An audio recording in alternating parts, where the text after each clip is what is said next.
नमस्कार दोस्तों, मैं हूं ममता तिवारी और आप सभी का स्वागत करती हूं मेरे चैनल ममताज वे में। कैसे हैं आप सब, तो ये बताने के लिए कमेंट बॉक्स में जय माता दी हमेशा की तरह ज़रूर लिखें। तो चलिए दोस्तों, आज हम इस वीडियो में जानेंगे, बहुत ही महत्वपूर्ण टॉपिक है कि हमें पैसे कैसे बचाने चाहिए।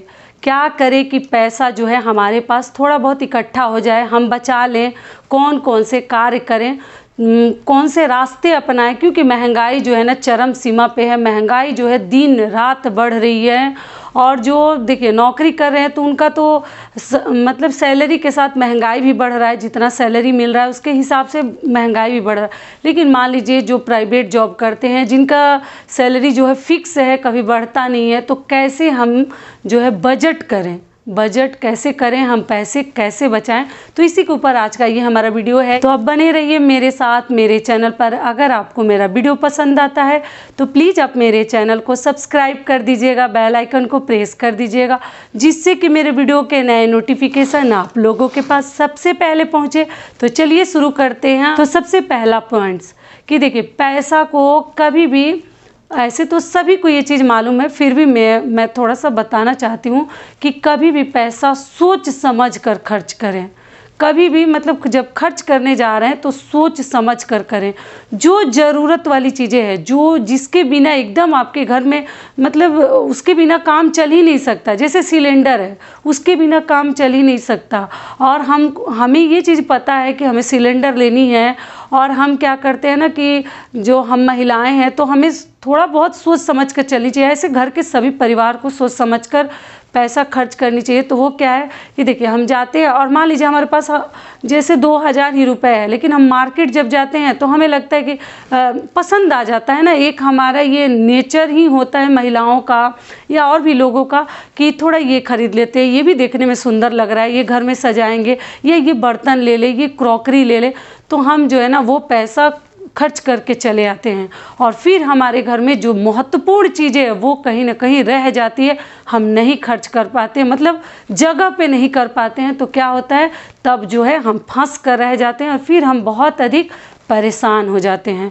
और फिर हम क्या करते हैं, फिर सोचने लगते हैं किससे मदद लें, किससे मांगे, क्या करें, नया सिलेंडर घर में कैसे लाएं, भोजन कैसे बनेगा, किससे उधार लें। तब जाके हम जो है कर्ज के दलदल में फंसना हमारा शुरू हो जाता है। लेकिन हम अगर अपने मन को कंट्रोल कर लेंगे ना कि नहीं, हमारे पास 2000 रुपये है, तो हमें सबसे महत्वपूर्ण चीज़, हमारे घर में राशन नहीं है, हमारे घर में सिलेंडर नहीं, जिसके बिना चल नहीं सकता, वो पहले खरीदेंगे। साड़ी अगर 2 ही है तो उससे हम चला लेंगे, लेकिन भोजन के बिना तो हम नहीं रह सकते। भोजन पकाएंगे कहाँ, उसके बिना तो नहीं रह सकते। इलेक्ट्रिसिटी का बिल, वो भी चाहिए। तो इसलिए सबसे ज़रूरी है कि पैसे को सही जगह खर्च करें। अगर बजट से बाहर कभी अपना पैर ना फैलाएं। मैं हर एक वीडियो में आप लोग को समझाती हूँ कि जो घर में सबसे ज़रूरी वाली चीज़ें हैं उसका ध्यान आप लोग सबसे पहले रखें, वो चीज़ सबसे पहले करें, बाकी जो कार्य है हम बाद में करेंगे। तो ये हो गया हमारा पहला नियम कि सोच समझ कर खरीदने से पहले, खर्च करने से पहले सोच लीजिए। दूसरी चीज़ क्या है कि पैसा तो देखिए आता तो सभी के पास है, लेकिन खर्च कौन किस हिसाब से कर रहा है उसके ऊपर भी डिपेंड करता है। कई लोग 5 ही हज़ार कमाते हैं, लेकिन उसी में वो इतने मतलब मैनेज करके चलते हैं ना, उनके घर का मैनेजमेंट इतना सही है, व्यवस्थित करके चलते हैं कि वो पूरा मंथली अच्छे से निकाल जाते हैं। लेकिन कई लोग हैं ना कि सोच समझ कर करते नहीं हैं, और इस वजह से क्या होता है कि वो 5000 क्या, वो 10,000 भी रहेगा, लेकिन जो ज़रूरी वाले कार्य है वो नहीं करते हैं, और जो बिना ज़रूरत वाली चीज़ें हैं वो कार्य वो कर लेते हैं, खरीद लेते हैं या कहीं खर्च कर देते हैं। फिर बाद में जाके पछताना पड़ता है, नहीं तो किसी से मांगना पड़ता है। तो इसलिए पैसा जो है बचा कर रखिए। पैसा अगर खर्च करें उसमें से 2-4 रुपए आपको बचा कर भी रखनी चाहिए। आप जो है ना पिग्गी बैंक आता है, या कहीं भी एक जगह बना लीजिए कि नहीं, हर मंथ में इसमें 100 रुपये, 200 रुपये, 50 रुपये हमें इकट्ठा करने हैं। अगर आप करते रहेंगे ना तो कभी ना कभी आपके कार्य में आएगा। मैं बता चुकी हूँ कि देखिए, जब हमारे ऊपर मुसीबत आता है ना, और मुसीबत कभी जो है बता कर नहीं आती, तो जब आता है ना तो क्या होता है कि गहना भी ज़रूरत में आता है। मैं ऐसा नहीं बोलूँगी कि नहीं आता, उसमें भी समय लगता है। आप उसको भी कहीं बेचने जाइएगा, सेल करने जाइएगा तो थोड़ा समय लगेगा, फिर वैसा दुकान मिलेगा, कहाँ जाएंगे, क्या करेंगे। लेकिन पैसा जो है ना, अगर आज आप पैसे को थोड़ा बहुत बचत कर लेते हैं, बचा लेते हैं, तो एक दिन पैसा भी हमें बचा लेता है। अगर हम पैसा को बचा लेते हैं तो एक दिन पैसा भी हमें मतलब वैसी स्थिति नहीं आने देता जहां हमारा जान जा रहा है और पैसा नहीं है। लेकिन कभी कभी जो पैसा है हमारा जान भी बचा देता है और हमें बचा लेता है। तो इसलिए पैसा को हमेशा सोच समझ कर खर्चा करें और थोड़ा सा अपने पेमेंट, सैलरी जो ही आप उठाते हैं उसमें से घर में कुछ अलग रखते जाएं, या भगवान के लिए ही निकालते जाइए ना। भगवान के लिए भी अगर 10 रुपये, 20 रुपये, 100 रुपये हर मंथ में आप निकाल रहे हैं, वो भी किसी न किसी एक दिन आपके काम में आ जाएगा। जब सारे दरवाजे बंद हो जाएंगे, सारे रास्ते बंद हो जाएंगे, तो आप भगवान से ही उधार ले लीजिएगा। ऐसे तो जो भगवान के लिए निकालते हैं वो पैसा खुद के ऊपर खर्च नहीं करते हैं, तो वो पैसा आप लोग क्या कीजिएगा, भगवान से ही उधार ले लीजिएगा जब ज़रूरत पड़े तो, और उसके बाद फिर हम भगवान को लौटा देंगे जब हमारे पास होगा तो। इसलिए थोड़ा बहुत लोगों को बचत ज़रूर करनी चाहिए। बिना बचत किए कभी हमारा जो है सुखमय ज़िंदगी नहीं कट सकता है। बिना सोचे समझे अगर आप खर्च करते हैं फिर भी आप मुसीबत के दलदल में फंस जाइएगा। तो सोच समझकर खर्च कीजिए। बहुत अधिक पैसा, साड़ी, गहना, अगर भगवान ने सब कुछ दिया है, सोचना ही नहीं है तब आप खरीदिए। लेकिन एक जो है ना, हमारा एक लिमिट बना हुआ है कि इतना ही आता है, इतना ही में हमें खानी है, इतना ही में हमें इलेक्ट्रिसिटी देनी है, इतना ही में हमें बच्चों का फ़ी देना है, दूध का देना है, मतलब बहुत सारे कार्य हैं। तो एक बजट, एक लिमिट के अंदर हमें खर्च करनी है। तो वो करने के बाद भी हमें थोड़ा बहुत बचानी चाहिए पैसा। तो आप जो है साइड से हर मंथ में नियम बना लीजिए कि हम 100 रुपये जमा करेंगे तो करेंगे ही, उसके लिए जो भी करना पड़े। तो इस प्रकार से भी हम पैसा जो है बचा सकते हैं। अगली चीज़ क्या है कि देख लीजिए, सबको तो पसंद आती है महंगी चीज़ें ही, सस्ती चीज़ें बहुत कम लोगों को पसंद आती है। लेकिन अपना जेब भी हमें याद रखना है कि जेब में कितना पैसा है। अगर मान लीजिए कि हम एक फ्रिज ही लेने जा रहे हैं, तो मान लीजिए कि हमारा 15,000, 14,000 के फ्रिज में ही काम चल जा रहा है, तो हम क्यों किसी फ्रिज के ऊपर हम 30,000, 35,000, 40,000 देकर और फिर अपने घर का हम बजट जो है बिगाड़ दें, वो भी सही नहीं है। तो जो चीज़ें जितना मतलब महंगी चीज़ें तो सभी को पसंद है, लेकिन फिर भी मान लीजिए कि अगर बजट वैसा नहीं है तो पैर ना फैलाएं। तब बहुत अधिक पैसा, उतना ही 30,000, 40,000 में हम 2 चीज़ें ले सकते हैं, जो कि हमारे घर में 2 चीज़ों का हम सुविधा कर सकते हैं। या कोई ऐसी चीज़ है जो घर में उसके बिना नहीं चल रहा है, वो भी चीज़ हम उसमें 2-2 चीज़ें लेकर अपना कार्य जो है कर सकते हैं। तो हम एक ही चीज़ के ऊपर इतना पैसा क्यों लगाएं, कॉस्टली उतना क्यों खरीदें, जबकि हमारा जो है मतलब कोई सस्ती चीज़ों से ही काम चल जा रहा है। जैसे कि हमारा 10 से 11,000 के वॉशिंग मशीन जो सेमी ऑटोमेटिक है उससे भी काम चल जा रहा है।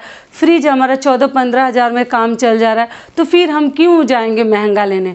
तो इस ऐसे भी करके आप पैसा जो है बचा सकती हैं। कई ऐसे लोग कहते हैं कि कमाते तो बहुत हैं लेकिन बचता नहीं है, तो क्यों दीदी नहीं बचता है। तो देखिए, उसी पैसा में से हमें कुछ दान भी करना है, अनाज के रूप में करें, पैसे के रूप में करें, या किसी जो बहन, बेटी, ननद है उनको भी आप लोग कुछ दे सकते हैं। देखिए, धन को ना जितना ही दान करो, उपदान करो, खर्च करो। देखिए, खर्च भी करना है, उसको ऐसा नहीं है कि बहुत सारा मतलब बचा बचा के बजट कर करके हमें रखनी है, और क्या तो एक दिन हम भगवान के यहाँ चले जाएंगे और बजट वैसे ही रह जाएगा। जो ज़मीन पे रहेगा वही उसका सुख भोगेगा और हम जो है दुख और कष्ट मतलब भोगते भोगते एक दिन चले जाएं। तो ऐसा भी हमें नहीं करनी है, लेकिन अपने लिमिट के अंदर ही रहनी है। कभी बाहर अगर जाते हैं तो फिर वैसी नौबत तो आनी ही आनी है कि किसी के सामने हाथ फैलाओ, तो वो अच्छा नहीं है। अगर हम महिलाएं चाह देना कि हमारे पति किसी के सामने हाथ नहीं फैलाएंगे तो कभी नहीं फैला सकते। अगर मुसीबत ही आ जाए, 2-4, 10 लाख का ज़रूरत पड़ जाए तभी फैलाएं, नहीं तो छोटी छोटी चीज़ों के लिए कभी किसी के सामने हाथ ना फैलाएं। तो ये हो गया हमारा तीसरा नियम। चौथा नियम क्या है कि किसी के देखा देखी में ना करें कि अरे वो तो ये इतने का सामान रखी है, उनके घर में तो ये गाड़ी है, वो कार है, वो बाइक है, हमारे घर तो सोफ़ा ही नहीं है, उनके घर ये। तो देखिए, दूसरे के अगर देखा देखी में अगर हम करते हैं ना, तो बहुत सारे चीज़ हम गंवा देते हैं। एक तो बजट भी हमारे घर का गड़बड़ हो जाता है, और फिर हम जो है ना उनके लायक बनते बनते ही हमारा पूरा जो जड़ है वो ख़राब हो जाता है। तो अपने जो नींव है, जड़ है, उसी के हिसाब से हमें आगे भी बढ़नी चाहिए। ऐसा नहीं है कि उनके यहाँ ये है तो हमारे घर क्यों नहीं है, हम तो छोटे हो जाएंगे, हमारे घर तो वो नहीं है तो हमें तो लोग नीचा नज़र से देखेंगे, हमें तो नीचा समझेंगे। ऐसा कुछ नहीं है, जितना में है जो है हम बहुत अधिक प्रसन्न हैं और उस पर हम गर्व करते हैं कि भगवान ने वैसा भी हमें बनाया है, उतना भी दिया है। कई ऐसे लोग धरती पे हैं ना जिनको एक समय का भोजन करते हैं तो दूसरे समय का चिंता करते हैं, तो उससे तो हम बहुत अधिक बेहतर हैं कि हमारे पास भगवान ने हर चीज़ दिया है। हमें किसी के देखा देखी में नहीं जानी है कि उनके पास ये है तो हमारे पास ये चीज़ क्यों नहीं है, तो ऐसी सब देखा देखी आपको नहीं करनी है। ठीक है, समझ में आ गई सारी बातें। तो ये हो गया हमारा चौथा नियम। पांचवा नियम क्या है, सबसे महत्वपूर्ण चीज़ आप लोग को मालूम ही है कि मतलब आजकल धन नहीं है, धन क्या है, स्वास्थ्य ही सबसे बड़ा धन है। तो अगर हम स्वस्थ रहेंगे ना तो धन जो है ना, आपके धन का बर्बादी नहीं होगा, क्योंकि वो धन जो है ना हम दान करते हैं ना भोग करते हैं, वो दवाई के रास्ते कहीं ना कहीं नुकसान होता है। और दवाई में भगवान न करे कि किसी घर का पैसा जो है मेडिसिन में जाए, दवाई के ऊपर जाए, ऐसे तो जाता ही है, जब ज़रूरत पड़ता है तो जाता ही है, लेकिन वो पैसा ना मुझे एकदम व्यर्थ लगता है। भगवान न करे कि कोई बीमार पड़े और उसका पैसा जो है इस रास्ते जाए, उससे अच्छा कि हम कुछ अच्छे खा लें, किसी को दान कर दें, या नहीं तो वो पैसा जो है नुकसान हो जाता है। धन के 3 ही गति होते हैं, मैं बता चुकी हूँ कि दान, भोग या नाश। अगर उसको दान कर दीजिए, नहीं तो खुद भोग लीजिए, नहीं तो पैसा जो है नाश हो जाता है कोयले के समान। तो इसलिए हमें ध्यान रखनी चाहिए। तो स्वास्थ्य अगर आपका सही है ना तो सबसे बड़ा धन आपके पास है। स्वास्थ्य ही सही नहीं रहेगा, आप बीमार रहिएगा तो आप करोड़ों पे सोए हैं, आपको उस धन से सुख नहीं मिलेगा, आपको लगेगा ही नहीं। जब तक शरीर स्वस्थ रहता है ना तभी लगता है कि ये हमारा है, ऐसे संभाल के रख दें, वो कर दें। लेकिन जब स्वास्थ्य सही नहीं रहता ना, सारे धन व्यर्थ लगते हैं, कुछ भी अपना नहीं लगता, क्योंकि शरीर तो उठता नहीं है, काम कर नहीं पाते हैं, तो सब बेकार लगता है कि ये क्या होगा जब हम ही सही नहीं है, हमारा शरीर साथ ही नहीं दे रहा है, हम जो है मरे जा रहे हैं, तो ये सब धन जो है व्यर्थ है। तो आजकल के ज़माने में सबसे बड़ा धन क्या है कि स्वास्थ्य। अगर आप निरोग हैं, स्वस्थ हैं, तो आपके घर जो ही पैसा आएगा ना उसमें जो है बरकत बनी रहेगी। लेकिन आप बीमार रहते हैं तो आधा से ऊपर पैसा लोगों के बीमारी में चले जाते हैं। तो इसका मेरा कहने का मतलब हुआ कि सबसे अधिक अपने ऊपर ध्यान दीजिए। समय से खाना, समय से सोना, समय से उठना, हर कार्य समय से करना, जो ही समय मिलता है एक्सरसाइज हो, योगा हो, वॉकिंग हो, ज़रूर कीजिए। नहीं तो अगर स्वास्थ्य आपका सही नहीं रहेगा फिर भी हम पैसा बचा नहीं सकते हैं। पैसा हमारा जो है गलत रास्ते पे निकलते चला जाएगा और घर का घर बर्बाद हो जाता है। अगर हम बीमारी के दलदल में फंस जाते हैं तो सारे धन, ज़मीन भी देखिए, लोग एक लोग ज़मीन भी खरीदते हैं ना तो पैसा वहाँ भी वेस्ट हो जाता है। ज़मीन का पहले पता कर लीजिए, क्योंकि कई ऐसे ज़मीन पे कई बार रजिस्ट्री हो जाता है और हमें पता ही नहीं रहता। जब पैसा आता है तो हम इधर खरीदने लगते हैं, उधर घर लेते हैं, उधर फ्लैट लेते हैं।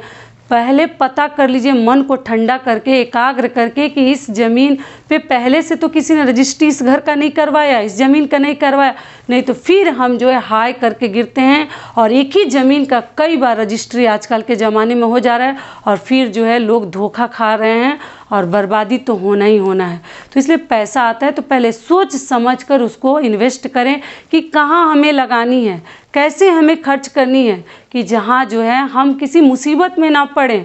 2-4 आदमी से राय सलाह ले लीजिए कि ये ज़मीन कैसा है, ये घर कैसा है, पहले से किसी का नाम पे तो नहीं है, तब वहाँ अपना पैसा इन्वेस्ट कीजिए। ऐसे वैसे जगहों पे इन्वेस्ट जो महिलाएं हैं ना करें, पति को पता ही नहीं रहता और फिर जो है बाद में पता चलता है कि जो हमारा प्रिंसिपल है वो उससे भी कम हमें जो है इंटरेस्ट तो मिलता ही नहीं है, प्रिंसिपल भी कम ही मिलता है।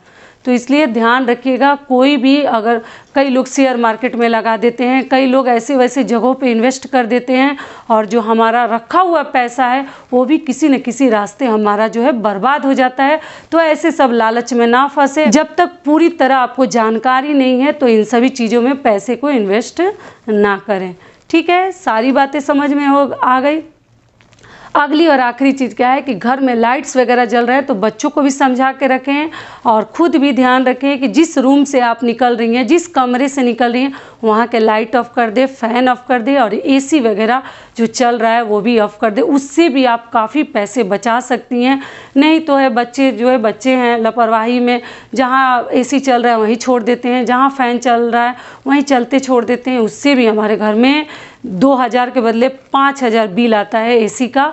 तो इससे भी हमारे घर का बजट जो है बिगड़ जाता है और पैसे बचेंगे क्या, उल्टे फुल्टे खर्च हो जाते हैं, फिर हमारे घर में परेशानी आ जाती है। तो इसलिए पैसे सोच समझकर खर्च करें, जहाँ ज़रूरत है वहाँ पहले करें, जहाँ ज़रूरत नहीं है वो अगले महीने में बजट करेंगे तब करेंगे। ठीक है, तो यही महत्वपूर्ण नियम थे, बातें थी जो मैंने आपके साथ शेयर कर दी। आशा करती हूँ, उम्मीद करती हूँ कि इस वीडियो से मेरी बहनों को बहुत अधिक लाभ मिलेगा। फिर मिलती हूँ एक नए वीडियो में, तब तक के लिए नमस्कार। स्वस्थ रहिए, सुरक्षित रहिए और जहाँ कहीं भी रहिए खूब खुश रहिए।